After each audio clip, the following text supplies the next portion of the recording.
Friends, ಎಲ್ಲರಿಗೂ ನಮಸ್ಕಾರಗಳು. ಸೈಗಾಚೆ ಬಸೈಕಿದನ್ಗೆ ನಿಮ್ಮೆಲ್ಲರಿಗೂ ಸ್ವಾಗತ. ಇವತ್ತಿನ ವಿಡಿಯೋದಲ್ಲಿ ನಾನು ನಿಮಗೆ ಮಾರ್ಗಶೀರ್ಷ ಮಾಸದಲ್ಲಿ ಆಚರಿಸುವಂಥ ವಿಶೇಷವಾದ ಹನುಮದ್ ವ್ರತ ಯಾವಾಗ, ಮಹತ್ವವೇನು, ಸಂಪೂರ್ಣವಾದ ಒಂದು ಪೂಜಾ ವಿಧಾನ, ದೀಪಾರಾಧನೆ, ಪ್ರಸಾದ, ಮಂತ್ರ, ಸಂಪೂರ್ಣವಾದ ಒಂದು ವಿಷಯಗಳನ್ನು ತಿಳಿಸ್ಕೊಡ್ತಾ ಇದ್ದೇನೆ. ಬರೀ ನೋಡಂತೆ ಈ ಹನುಮದ್ ವ್ರತ ನಮಗೆ ಮಾರ್ಗಶೀರ್ಷ ಮಾಸದಲ್ಲಿ ನಾವು ಇದನ್ನು ಆಚರಿಸುವಂಥದ್ದು ತುಂಬಾ ಒಂದು ವಿಶೇಷವಾಗಿರುವಂಥದ್ದು. ಯಾವಾಗ ಆಚರಿಸಬೇಕು ಅನ್ನೋದಾದರೆ ಮಾರ್ಗಶೀರ್ಷ ಮಾಸದ ಶುಕ್ಲ ಪಕ್ಷದ ತ್ರಯೋದಶಿ ತಿಥಿ ನಮಗೆ ಪ್ರಾರಂಭವಾಗುವಂಥದ್ದು 12ನೇ ತಾರೀಕು ಡಿಸೆಂಬರ್ ಗುರುವಾರ ರಾತ್ರಿ 10 ಗಂಟೆ 26 ನಿಮಿಷಕ್ಕೆ ಪ್ರಾರಂಭವಾದರೆ ಮುಕ್ತಾಯವಾಗುವಂಥದ್ದು 13ನೇ ತಾರೀಕು ಶುಕ್ರವಾರ ರಾತ್ರಿ 7 ಗಂಟೆ 40 ನಿಮಿಷಕ್ಕೆ ಅದು ನಮಗೆ ಕೊನೆಗೊಳ್ಳುತ್ತದೆ. ಆದ್ದರಿಂದ ನಾವು ಸೂರ್ಯೋದಯದ ತಿಥಿ ಗಣನೆ ತೆಗೆದುಕೊಂಡು 13ನೇ ತಾರೀಕು ಶುಕ್ರವಾರ ಆಚರಣೆ ಮಾಡ್ತೀವಿ. ನಾವು ಈ ಹನುಮದ್ ವ್ರತವನ್ನು ತ್ರಯೋದಶಿ ತಿಥಿ ತಂದೆ ಆಚರಿಸುವಂಥದ್ದು. ಆದ್ದರಿಂದ ಶುಕ್ರವಾರ ಈ ವರ್ಷ ನಾವು ಅದನ್ನು ಆಚರಣೆ ಮಾಡ್ತಾ ಇರ್ತೇವೆ. ವಿಶೇಷವಾದ ಒಂದು ಮಂತ್ರ ಅನ್ನೋದಾದರೆ ನೀವು ಈ ಮಂತ್ರವನ್ನು ಪ್ರತಿ ಮಂಗಳವಾರ ಶನಿವಾರ ಸಹ ನೀವು ಓದ್ಕೋಬಹುದು. ಮನೋಜವಂ ಮಾರುತತುಲ್ಯ ವೇಗಂ ಜಿತೇಂದ್ರಿಯಂ ಬುದ್ಧಿಮತ್ತಾಂ ವರಿಷ್ಠಂ ವಾತಾತ್ಮಜಂ ವಾನರಯುತ ಮುಖ್ಯಂ ಶ್ರೀರಾಮದೂತಂ ಶಿರಸಾ ನಮಾಮಿ. ಬುದ್ಧಿರ್ಬಲಂ ಯಶೋಧರ್ಮಂ ನಿರ್ಭಯತ್ವಂ ಅರೋಗತ ಅಜಾಡಂ ವಾಕ್ಪಟುತ್ವಂ ಹನುಮಂತಂ ಸ್ಮರಣಾರ್ಥಂ ಭವೇತ್. ಓಂ ಹಂ ಹನುಮತೆ ನಮಃ ಅಂತ ನೀವು ಹೇಳ್ಕೋಬೇಕು. ಹಾಗೆ ಆಂಜನೇಯ ಸ್ವಾಮಿಯ ಒಂದು ಗಾಯತ್ರಿ ಮಂತ್ರ ಓಂ ಆಂಜನೇಯಾಯ ವಿದ್ಮಹೆ ವಾಯುಪುತ್ರಾಯ ಧೀಮಹೆ ತನ್ನೋ ಹನುಮಾನ್ ಪ್ರಚೋದಯಾತ್ ಅಂತ ನೀವು ಶುಕ್ರವಾರ ನೀವು ಪೂರ್ತಿ ದಿವಸ ಸಹ ಓದ್ಕೊಂಡ್ರೆ ತುಂಬ ಒಳ್ಳೆಯದು. ಹಾಗೆ ಒಂದು ಹನುಮ ಚಾಲೀಸ ನೀವು ಸಹ ನೀವು ಹೇಳ್ಕೋಬೇಕು. ಅದು ಸಹ ನೀವು ಹೇಳ್ಕೊಳ್ಳುವುದು ತುಂಬ ಒಂದು ಒಳ್ಳೆಯದು. ಕನಿಷ್ಠವಾಗಿ ನೀವು 5 ಸಲ ಓದ್ಕೊಂಡ್ರೆ ತುಂಬ ಒಂದು ಒಳ್ಳೆಯದು. ಹಾಗೆ ಗಾಯತ್ರಿ ಮಂತ್ರ ನೀವು 108 ಸಲ ನೀವು ಹೇಳ್ಕೊಳ್ಳಿ, ಶ್ರೇಷ್ಠವಾಗಿರುವಂಥದ್ದು. ಪೂಜಾ ವಿಧಾನ ನೋಡೋಣಂತೆ. ನಾನು ಒಂದು ಪೀಠದ ಮೇಲೆ ಆಂಜನೇಯ ಸ್ವಾಮಿಗೆ ಇಷ್ಟವಾಗಿರುವಂಥ ಒಂದು ಕೇಸರಿ ಬಣ್ಣದ ಬಟ್ಟೆಯನ್ನು ಹಾಕಿದ್ದೇನೆ. ಅದ್ರ ಮೇಲೆ ಆಂಜನೇಯ ಸ್ವಾಮಿಯ ಫೋಟೋವನ್ನಿಟ್ಟು ಪಕ್ಕದಲ್ಲಿ ಗಣೇಶನನ್ನೇ ಇಟ್ಟು ನಾವು ಪೂಜೆಯನ್ನು ಮಾಡ್ಕೋಬೇಕು. ಮೊದಲು ಒಂದು ಪ್ಲೇಟ್ ಮೇಲೆ ಒಂದು 2 ವಿಳೆದೆಲೆ ಮೇಲೆ ಅಕ್ಷತೆಯನ್ನು ಹಾಕಿ ಗಣೇಶನನ್ನು ಪ್ರತಿಷ್ಠಾಪನೆ ಮಾಡಿ, ಬೆಲ್ಲ ಸ್ವಲ್ಪ ಮಟ್ಟಿಗೆ ಪ್ರಸಾದವನ್ನಿಟ್ಟು, ಹೂಗಳಿಂದ ಅಲಂಕಾರ ಮಾಡಿ, ಗರಿಕೆಯನ್ನಿಟ್ಟು ಅಕ್ಷತೆಯನ್ನು ಹಾಕಿ ಪಕ್ಕದಲ್ಲಿ ಒಂದು ಗಣೇಶನನ್ನು ನೀವು ಪೂಜೆಯನ್ನು ಮಾಡ್ಕೋಬೇಕು. ಹಾಗೆ ನೀವು ಫೋಟೋ ಒಂದು ಮುಂಭಾಗದಲ್ಲಿ ಒಂದು ಪ್ಲೇಟ್ ಮೇಲೆ ಪುಟ್ಟದಾಗಿರುವಂಥ ಒಂದು ಮನೆಯನ್ನು ಇಟ್ಟು 2 ವಿಳೆದೆಲೆ ಮೇಲೆ ಆಂಜನೇಯ ಸ್ವಾಮಿಯನ್ನು ಪ್ರತಿಷ್ಠಾಪನೆ ಮಾಡ್ಕೋಬೇಕು. ಆಂಜನೇಯ ಸ್ವಾಮಿಯ ಒಂದು ವಿಗ್ರಹ ಇದ್ದರೆ ಕೇಸರಿ ಕುಂಕುಮವನ್ನು ನೀವು ಹಚ್ಚಿ ಅದರಲ್ಲಿ ಗೆಜ್ಜೆ ವಸ್ತ್ರವನ್ನು ಹಾಕಿ ತುಳಸಿ ಹಾರ ತುಂಬ ಶ್ರೇಷ್ಠವಾಗಿರುವಂಥದ್ದು. ತುಳಸಿ ಹಾರ ಹಾಗೆ ಸೇವಂತಿ ಹೂ ಅಷ್ಟನ್ನು ನೀವು ಹಾಕಿ ನೀವು ಪೂಜೆ ಮಾಡ್ಕೋಬೇಕು. ಹಾಗೆ ಫೋಟೋವಿಗೆ ಸಹ ನೀವು ಫೋಟೋ ಇಲ್ಲವಾದಲ್ಲಿ ವಿಗ್ರಹವನ್ನಿಟ್ಟು ನೀವು ಪೂಜೆ ಮಾಡ್ಕೋಬಹುದು. ಪ್ರಸಾದಕ್ಕೆ ಅನ್ನೋದಾದರೆ ಆಂಜನೇಯ ಸ್ವಾಮಿಗೆ ಬಾಳೆಹಣ್ಣನ್ನು ತುಂಬ ಪ್ರಿಯ. ಬಾಳೆಹಣ್ಣು, ಬೆಣ್ಣೆ ಈ ಥರ ಪ್ರಿಯವಾಗಿರುವಂಥದ್ದು.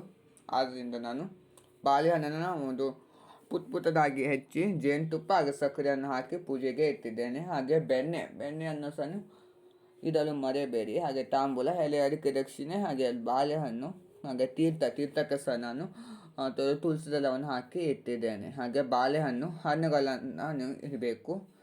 ನೀವು 5 ರೀತಿಯ ಹಣ್ಣುಗಳನ್ನು ಸಹ ಇಟ್ಟು ನೀವು ಪೂಜೆ ಮಾಡ್ಕೋಬಹುದು. ಹಾಗೆ ಬಾಳೆಹಣ್ಣಿನ ದೀಪಾರಾಧನೆ, ಇದನ್ನು 2 ಬಾಳೆಹಣ್ಣನ್ನು ಒಂದು ತೆಗೆದುಕೊಂಡು ಅದನ್ನು ಹೆಚ್ಚಿ ಒಂದು 5 ಭಾಗಗಳಾಗಿ ಅದನ್ನು ನಾವು ಕಟ್ ಮಾಡಿಕೊಂಡು ಸ್ವಲ್ಪ ಮಟ್ಟಿಗೆ ಒಂದು ಕಡೆಯ ಒಂದು ತಿರುಳನ್ನು ತೆಗೆದು 2 ತುಪ್ಪದ ಬಟ್ಟೆಯನ್ನು ಇಟ್ಟು ನಾವು ದೀಪಾರಾಧನೆ ಮಾಡಬೇಕಾಗಿರುತ್ತದೆ.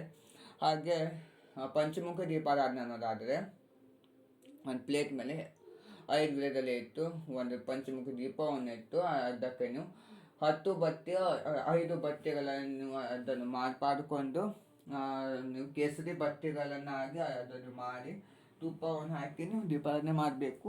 ಹಾಗೆ ಒಂದು ವ್ರತದ ದಾರ 5 ದಾರಕ್ಕೆ ಒಂದು ಸೇವಂತಿಗೆ ಹೂವನ್ನು ಹಾಕಿ ನೀವು 9 ಗಂಟೆಗಳನ್ನು ಸಹ ನೀವು ಹಾಕಿ 9 ದಾರಕ್ಕೆ 9 ಗಂಟೆಗಳನ್ನು ಸಹ ನೀವು ಹಾಕಿ ಪಕ್ಕದಲ್ಲೇ ಇಟ್ಟಿರಿ. ಅಂತ ಆಂಜನೇಯ ಸ್ವಾಮಿಯ ಒಂದು ಮುಂಭಾಗದಲ್ಲಿ ಇಟ್ಟು ಧೂಪವನ್ನು ಬೆಳಗ್ಗೆ ಸಾಂಬ್ರಾಣಿ ಧೂಪವನ್ನು ಹಾಕಿ ಅದನ್ನು ಕಟ್ಕೋಬೇಕು. ಈ ವ್ರತದ ದಾರವನ್ನು ನೀವು ಕಟ್ಕೊಳ್ಳದೆ ಪೂಜೆಯನ್ನು ಸಹ ಮಾಡಲು ಬರುವುದಿಲ್ಲ. ಹಾಗೆ ಪ್ರತಿನಿತ್ಯ ಹಚ್ಚಿರುವಂಥ 2 ದೀಪವನ್ನು ಸಹ ನಾನು ಹಚ್ಚಿಟ್ಟಿದ್ದೇನೆ. ಹಾಗೆ ಆಂಜನೇಯ ಸ್ವಾಮಿಯ ಮುಂಭಾಗದಲ್ಲಿ ನೀವು ಸಂಕಲ್ಪ ಮಾಡಿಕೊಂಡು 2 ತುಪ್ಪದ ದೀಪವನ್ನು ಸಹ ನೀವು ಹಚ್ಚಿರಿ. ನಂತರದಲ್ಲಿ ಆಂಜನೇಯ ಸ್ವಾಮಿಗೆ ಅಷ್ಟೋತ್ತರವನ್ನು ಮಾಡ್ಕೋಬೇಕು. ಅಷ್ಟೋತ್ತರ ಮಾಡುವಾಗ ನೀವು ತುಳಸಿಯಿಂದ ಸಹ ನೀವು ಅಷ್ಟೋತ್ತರ ಮಾಡ್ಕೋಬಹುದು. ಇಲ್ಲವಾದಲ್ಲಿ ಈ ಕೇಸರಿ ಕುಂಕುಮದಿಂದ ಸಹ ನೀವು ಮಾಡಬಹುದು. ವಿಶೇಷ ರೀತಿಯ ಒಂದು ದೀಪಾರಾಧನೆ, ಪಂಚಮುಖಿ ದೀಪಾರಾಧನೆ ಹಾಗೆ ಬಾಳೆಹಣ್ಣಿನ ದೀಪಾರಾಧನೆ, ಎರಡು ರೀತಿಯ ಒಂದು ದೀಪಾರಾಧನೆಗಳನ್ನು ಸಹ ಮಾಡಿಕೊಂಡು ಒಂದು ಕಾಯನ್ನು ನೀವು ಸಂಕಲ್ಪ ಮಾಡ್ಕೋಬೇಕು. ಕಾಯನ್ನು ನೀವು ಒಂದು ದೇವರ ಮುಂದೆ ಅದನ್ನು ಇಟ್ಕೊಂಡು ಸಂಕಲ್ಪ ಮಾಡಿಕೊಂಡು ಕಾಯನ್ನು ಹೊಡೆದು ಪೂಜೆಯನ್ನು ನೀವು ಮಾಡಬೇಕು. ಪೂಜೆ ಎಲ್ಲ ಆಗಿದ ನಂತರ ನೀವು ನಿಮ್ಮ ಕುಟುಂಬದ ಒಂದು ಸದಸ್ಯರೆಲ್ಲರೂ ಅಕ್ಷತೆಯನ್ನು ಹಾಕಿ ನೀವು ಪೂಜೆನ ಸಮಾಪ್ತಿ ಮಾಡ್ಕೋಬಹುದು. ನಂತರ ನೀವು ದೇವಸ್ಥಾನಕ್ಕೆ ಹೋಗಿ ಆಂಜನೇಯ ಸ್ವಾಮಿಯ ಒಂದು ದೇವಸ್ಥಾನದಲ್ಲಿ ವಿಶೇಷವಾದ ರೀತಿಯ ಒಂದು ದೀಪಾರಾಧನೆಗಳನ್ನು ಸಹ ಮಾಡ್ಕೋಬಹುದು. ಯಾಕೆ ಅನ್ನೋದಾದರೆ ಆಂಜನೇಯ ಸ್ವಾಮಿಗೆ ಎಲ್ಲ ರೀತಿಯ ದೀಪಾರಾಧನೆಗಳನ್ನು ಸಹ ಪ್ರಿಯ. ನೀವು ಪಂಚಮುಖಿ ದೀಪಾರಾಧನೆ ಮಾಡ್ಬೋದು, ಬಾಳೆಹಣ್ಣಿನ ದೀಪಾರಾಧನೆ ಮಾಡ್ಬೋದು, ಎಲೆಬತ್ತೆಯನ್ನು ನೀವು ಹಚ್ಚಬಹುದು, ಎಲ್ಲ ರೀತಿಯ ಒಂದು ವಿಶೇಷ ದೀಪಾರಾಧನೆಗಳನ್ನು ಸಹ ಮಾಡ್ಕೋಬಹುದು. ಅವತ್ತಿನ ದಿವಸ ನೀವು ಉಪವಾಸವನ್ನಿಟ್ಟು ಪೂಜೆ ಮಾಡಬೇಕಾಗಿರುತ್ತದೆ. ಅವಲಕ್ಕಿ, ಉಪ್ಪಿಟ್ಟು ಈ ಥರ ಸಹ ನೀವು ಸೇವಿಸಬಹುದು. ಆದರೆ ಉಪ್ಪು ಹಾಕಿರುವಂಥ ನೀವು ಸೇವನೆ ಮಾಡಲು ಬರುವುದಿಲ್ಲ. ಪ್ರಸಾದಕ್ಕೆ ಯಾವ ಇಷ್ಟವಾಗಿರುವಂಥ ಒಂದು ಪ್ರಸಾದ ಅಂತ ಸಹ ನಾನು ನಿಮಗೆ ತಿಳಿಸ್ಕೊಟ್ಟಿದ್ದೇನೆ.